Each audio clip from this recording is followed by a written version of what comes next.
Oliver Pichon Luthier here, and in a previous video I showed you how I laid out the top and the back for this mezzo tenor. This is just the pattern that I have for it, and so what we're going to do today is we're going to glue these two book match pieces together. They called book match because actually this was the same piece of wood. This was one piece of wood. It was ripped down the center and then opened up like a book.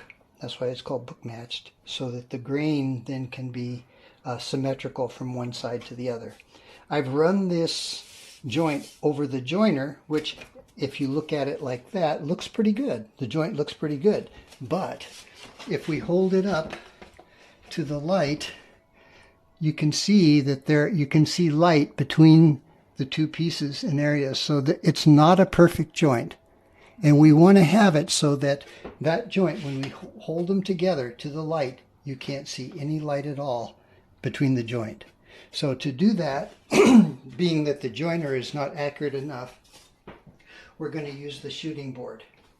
Now a shooting board you can make easily yourself.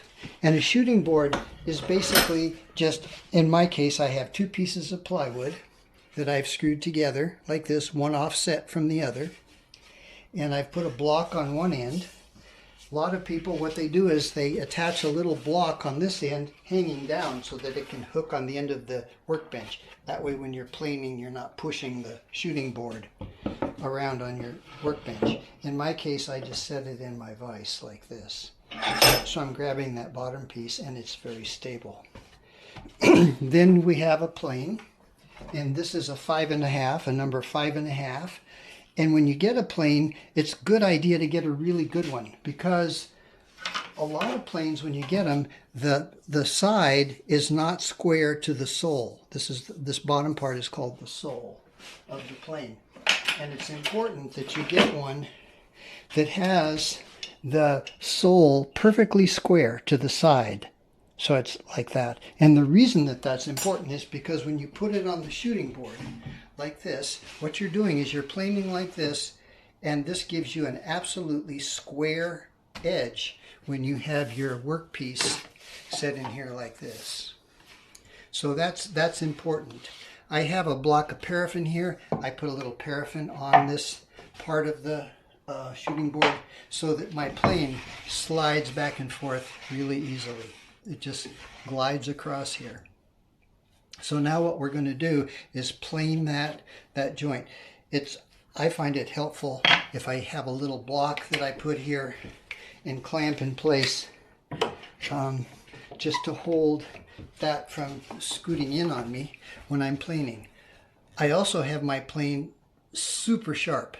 It's as sharp as a scalpel, and that's really sharp. So what we're going to do, and we set it down so that you set your plane so it's not cutting anything, and then incrementally you creep up on lowering your blade until you get the thinnest little shaving. If you make it so that you have thick shavings, you're going to find that it's much harder to get a really accurate joint. So the trick with this is when you're coming in is to not press back so that the front of the plane lifts off. You want to have the front of the nose of the plane really hard onto the piece of wood, come across, and as you come across, you shift your pressing so that the tail end of the plane is pressing. When you do that, you get a straight cut, because otherwise what you're going to do is you're going to come in, take some off of this end, and then take some off of that end, and you're going to end up with not a straight edge. So we want to keep the plane.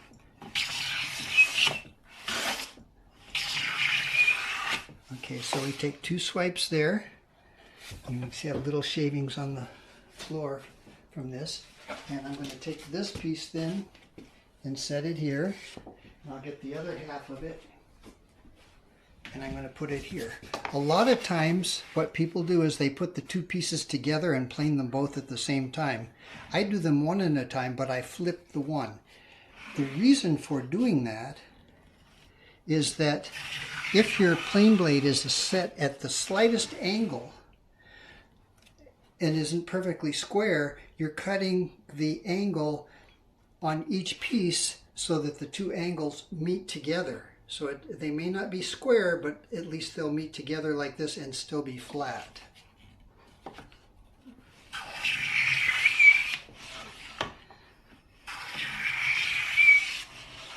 When you say you flip it.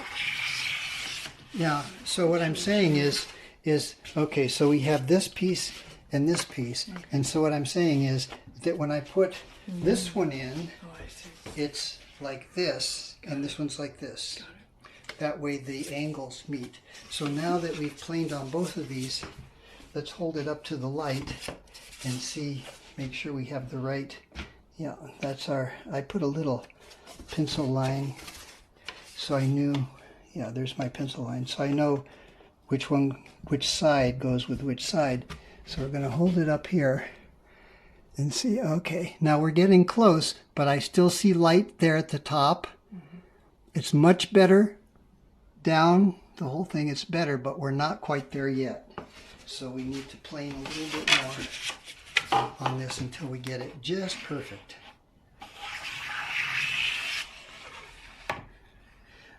You probably noticed that I'm not planing clear all the way to the end.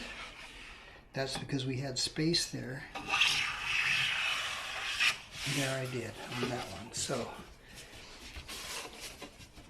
takes a little bit of time to get it.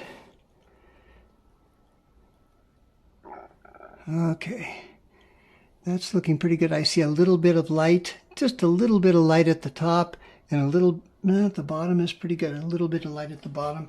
Let's plane the other side a little bit. It's very close.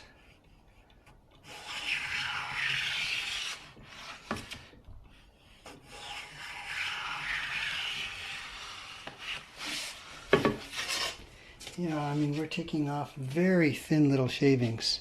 They're so thin I can actually see clear through the pores in the wood. Okay, it's this way.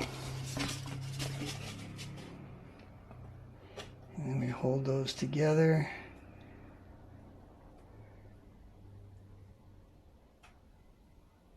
I don't see any light anywhere through there. If I hold them really together tightly like that, I think that's got it. Okay, so these are planed so that that joint is absolutely perfect. So now what we want to do is glue these together. There are many different ways. Luthiers have lots of different ways of gluing tops together. So I use a wedge board because ukuleles are small instruments. And so what I've done is I've laid my pieces out. I'll do it here first so you can see. I've laid my pieces out that I want to glue together like this. And so that's the way we're going to glue these. And I take my pattern and set it on top like this, so I know kind of where I want to have it. And then with a straight edge, what I do is I cut this one side so it's not perpendicular to the center joint, but it's tapered in towards the upper bout. And that way, so it's a wedge shape. That's going to be how we're going to clamp these together, is with that wedge shape. So, and to do that, I use a board that I made up like this with 2 pieces of wood, and I set it up so I can put these pieces in here, and then I can just put them in like this, and that'll wedge. And then if I tap it here, it drives both pieces in and basically clamps them together. And you can see how that joint is just as tight as can be. So that's what we want to do. Now, I have a piece of tape down the middle of this, and generally what I do is I run a little bit of paraffin on that piece of tape, and what that does is it means that when the glue from the joint squeezes out a little bit, it's not going to glue our top to the piece of plywood. So to glue this here, what we'll do is we'll take our hot hide glue, which is right here, and it's at 150 degrees right now. This is 150 degrees. And what we're going to do is put glue on this, and then we'll put it in there and we'll clamp it up. Little double boiler.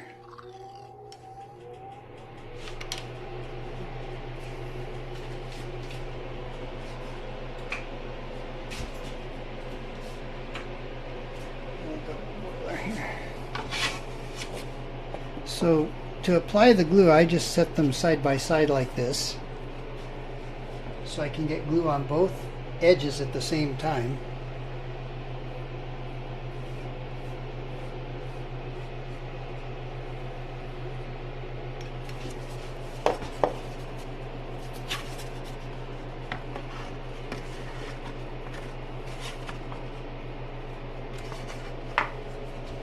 There they are, right there. Press down, make sure that our joint is tight. Take a little hammer here.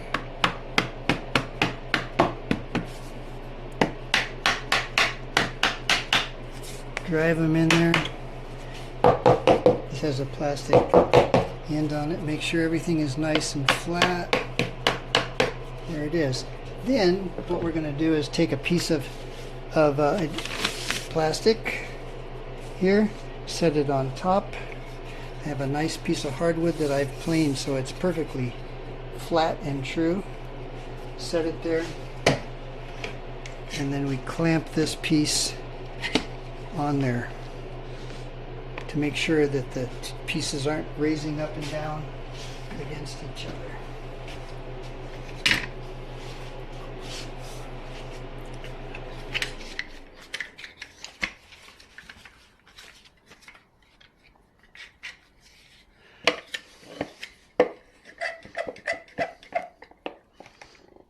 There it is.